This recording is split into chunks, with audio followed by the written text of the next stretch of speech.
Salut à toi qui veut reprendre la pleine puissance de ta vie, ici c'est Zenrila et dans cette vidéo, je voulais te parler de deux choses.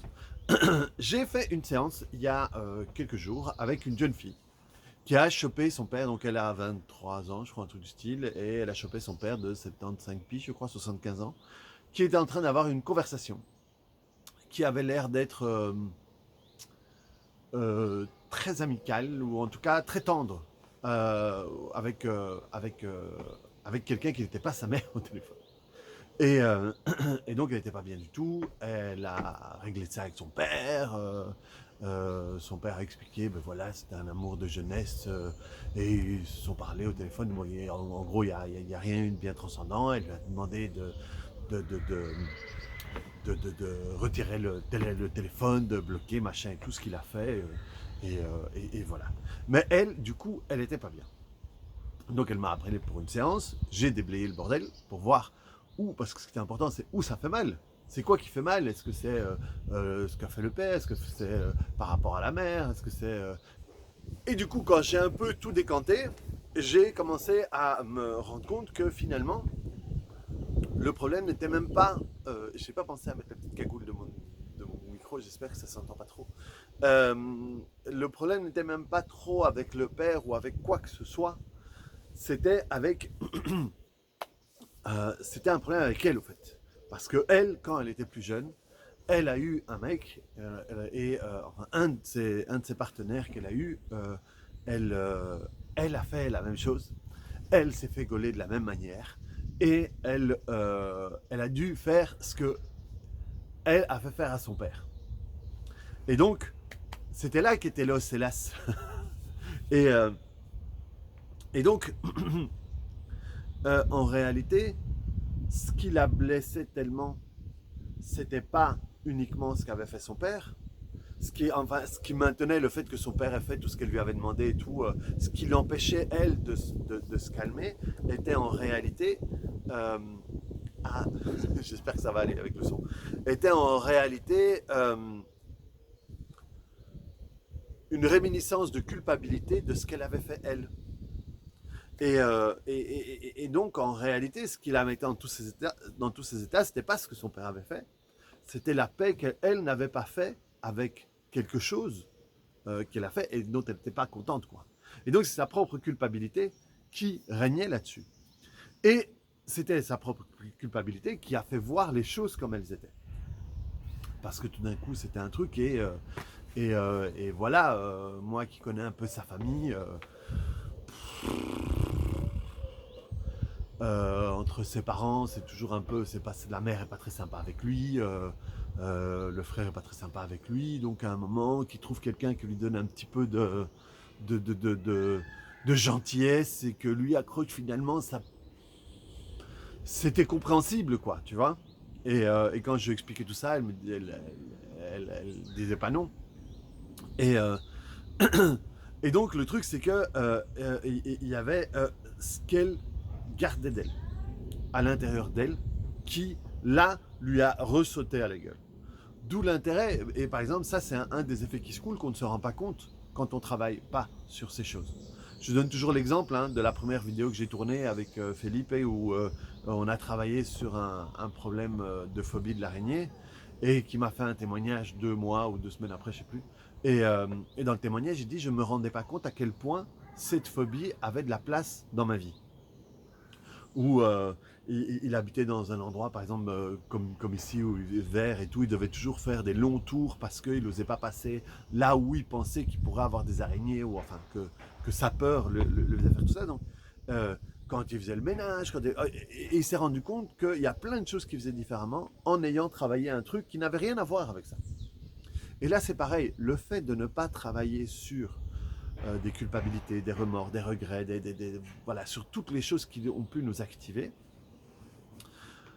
fait qu'on ne se rend pas compte où est-ce que ça va apparaître. D'où l'intérêt de bosser là-dessus. Et d'où l'intérêt aussi de... dans le TPE, moi j'enseigne aux élèves à faire des liens. Et par exemple ici, j'ai... enfin, j'en parle pas beaucoup parce que c'est surtout pour ceux qui ont déjà fait le niveau 1, mais il y a le niveau 2 qui va arriver.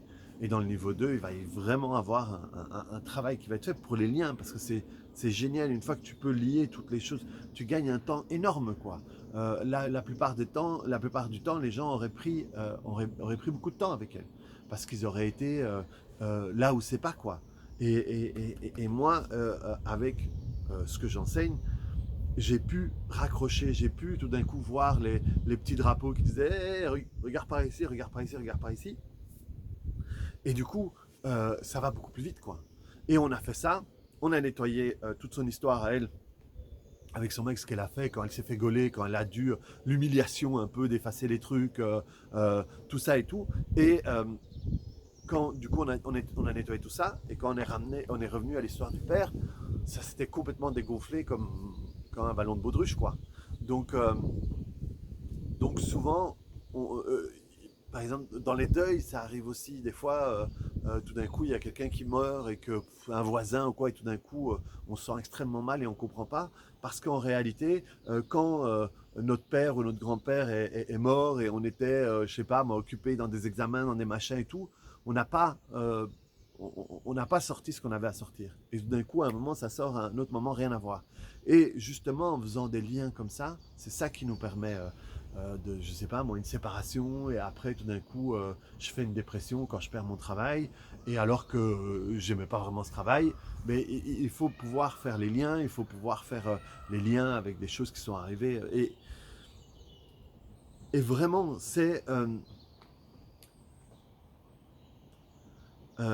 par exemple, il y a, si dans ma famille, enfin bon, je vais pas partir là-dessus, je vais pas partir là-dessus. Euh, je reviens, je rebobine depuis le début. Et donc, notre inconscient, c'est un super joueur d'échecs qui a toujours une dizaine de coups d'avance sur nous et qui va pouvoir matérialiser des événements, des situations, pour que je puisse revivre certaines choses, pour qu'à un moment ou à un autre, je puisse les travailler. Et ça, c'est aussi difficile à admettre ou à comprendre, que tous les trucs de merde qui nous arrivent, c'est une opportunité que nous offre notre inconscient. Une opportunité pourquoi? Pour pouvoir travailler les choses, pour pouvoir travailler les choses et pour pouvoir passer à l'étape supérieure. Parce que tant que je ne l'ai pas travaillé, ben, je garde ça à l'intérieur de moi, je m'alimente de ça, je teinte mes lunettes pour voir la vie par rapport à ça. Et donc, comme ben voilà, le but c'est évoluer, il va m'apporter des événements pour évoluer. Le problème, c'est tant qu'on va dire ouais putain, fais chier, à nouveau cette même merde, j'en ai marre, c'est injuste, quelle vie de merde, machin et tout. On se rend pas compte que c'est une opportunité. Quand on comprend que c'est une opportunité, là, on fait des pas de géant, quoi. Là, on avance, on avance, on avance, parce que d'un coup, on dit waouh, génial, ça, ok, qu'est-ce que je peux tirer de ça? Ça, waouh, ça me ramène, bah, grosse baffe dans la gueule, ça me ramène à ça alors que je croyais que c'était terminé. Ok, on y retourne. Et là, c'est pareil. Quand on comprend que le but, c'est de nettoyer les choses pour avancer, et que tout d'un coup, on revient, ah, encore travailler ça, merde, fais chier, j'en ai déjà travaillé. Eh ben ouais, mais ça veut dire qu'il en reste. Ça veut dire que tu n'as pas pu avancer comme il fallait avancer, donc il faut y aller, quoi. Et plus tu attrapes cette mentalité, plus tu es ok, super opportunité, super opportunité, super opportunité. Déjà, tu le prends plus de la même manière et tu avances beaucoup plus.